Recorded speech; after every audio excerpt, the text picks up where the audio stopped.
Përshëndetje, unë jam Pil Shapiro nga Takoma Park. Kam qenë duke lexuar këtë libër, libri i vogël i lirë nga Margaret Aldrich, dhe jam krejtësisht i dashuruar me këtë libër. Nuk kam pasur një përvojë të tillë duke lexuar një libër si ky, që nga koha kur lexova të gjithë katalogun e tokës në fillim të viteve 1970.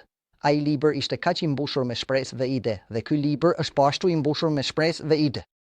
Ka qindra histori që Margaret Aldrich ka mbledhur për bibliotekat e vogla të lira në Shtetet e Bashkuara dhe në mbar botën.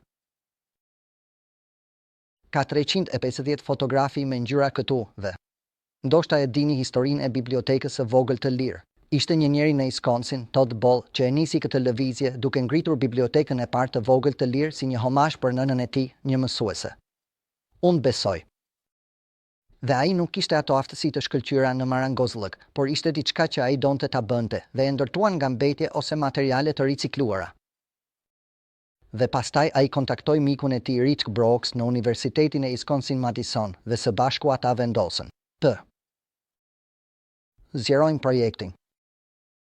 Tani për tani, po krijohen më shumë se 1000 biblioteka të vogla të lira çdo muaj. Pra, ajo që filloi si një ide e vogël është shndërruar në një lëvizje globale. Dhe, ndërsa jeni duke lexuar këtë libër, nuk mund të mos mendoni. Nëse ajo ide e vogël mund të bëhet një lëvizje globale, cila ide të tjera të vogla mund të bëhen gjithashtu një lëvizje globale. Pra, Disa nga historikë që më goditën vërtet në këtë libër ishin historia e policisë së Los Angeles, që kanë ngritur biblioteka të vogla të lira në stacionet e policisë për t'i bërë ato më mikpritëse. Ajo është një histori mjaft interesante.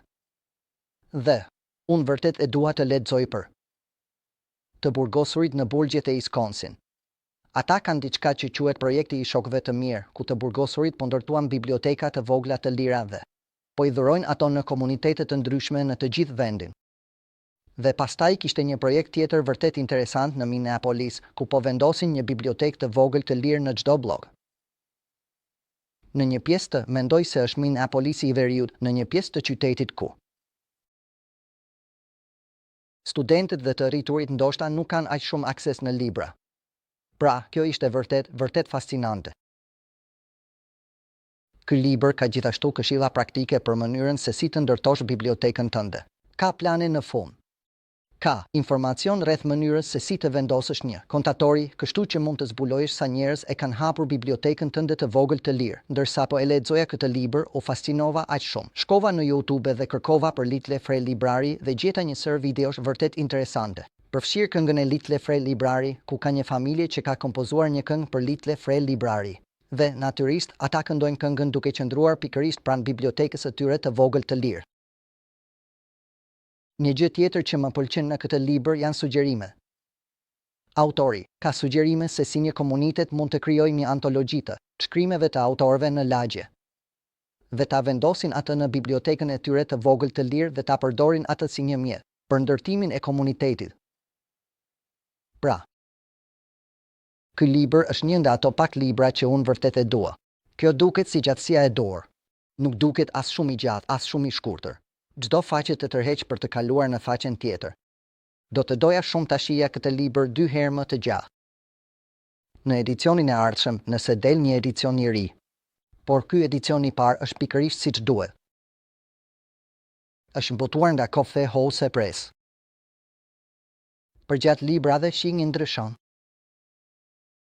Konfigurimet e këtyre bibliotekave të vogla të lira. Njerëzit janë shumë shpikës në mënyrën se si ndërtuan ato dhe vërtet e dua të lexoj këtë libër ta them. Ky është një libër që çdo bibliotekë duhet ta ketë, çdo bibliotekë shkollore, çdo bibliotekë publike, sepse është një libër që është plot me shpresë. Ja një foto e një biblioteke të vogël të lirë që është në formën e një anije kozmike dhe mënyra e vetme për të arritur te librat është të ecësh në bibliotekën e vogël të lirë dhe pastaj të fusësh kokën brenda anijes kozmike dhe të shohësh rreth e rrotull librat që janë në dispozicion. Pra, le të shohim se në cilin qytet ndodhet. Mendoj se është në New York. Pra, kjo është mjaft interesante. Libri. Një koleksion i këndshëm. Koleksion tregimesh.